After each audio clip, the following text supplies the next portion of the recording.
I'm Brian Murray, and today's hot topic is about new agents in the market.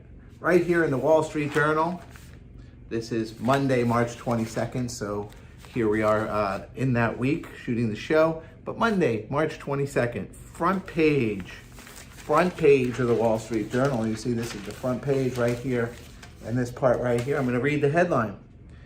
Real estate agents outnumber homes for sale nationwide.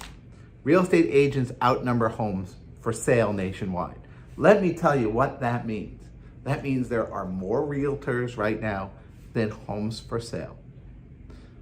Let that sink in for a minute. That if every realtor sold a home, there would be more homes for sale. That means that on average, each realtor is able to sell less than one home on what's currently in the market. Couple that with a lot of the change in the COVID economy and a lot of people getting into real estate. They're getting in because, one, hey, the real estate market is hot in a lot of segments. Number two, they think it's easy money. Number three, it's a low barrier to entry. So what does that mean? It means a flood of new agents are coming in at a time when there isn't that many properties out there for sale. So what does that leave you, the buyer, with, or the seller with? As a buyer, that new agent might be really, really hungry and jumping through hoops for you, but they don't have any skill. They don't have the 19 years of skill that I've put into the business to understand the local market, to understand the process and the agents and all of the various things to win a bidding war, and to really look at your pre-approval letter, to understand what attorneys to use, to have relationships with our other agents, to understand why there's some homes that are valuable and other homes that might be less valuable, even though they look the same on paper. So new agents really hurt you that way as a buyer because they just don't have the skill set or the experience.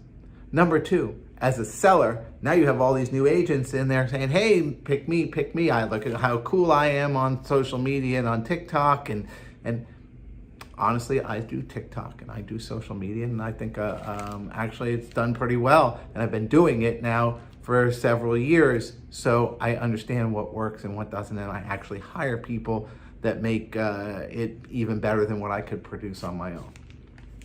This show and these reports are part of my social media, but so as a seller, you're looking at a new agent out there, and maybe you might not want to necessarily hire that new agent, but they're your brother-in-law or they're a cousin or something. That hurts you. It hurts you. It doesn't help them at all because they can't really service you. So all they can do is give you a better price, but price is not value. You get what you pay for. A lot of times when you hire a professional to handle one of your most valuable and important assets and transactions, that's exactly what you're doing, is hiring a professional to handle one of your most important and valuable assets.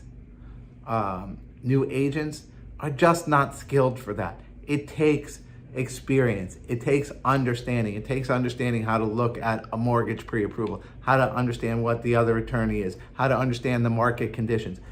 As you see later in this show, I do market updates weekly market updates. This market changes each and every week. Interest rates change each and every week. Purchase power, therefore, changes every week.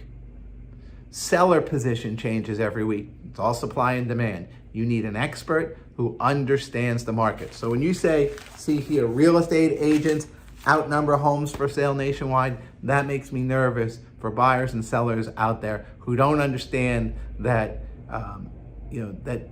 that supply of agents isn't really doing them a favor. It's actually hurting them. This is this week's discussion point.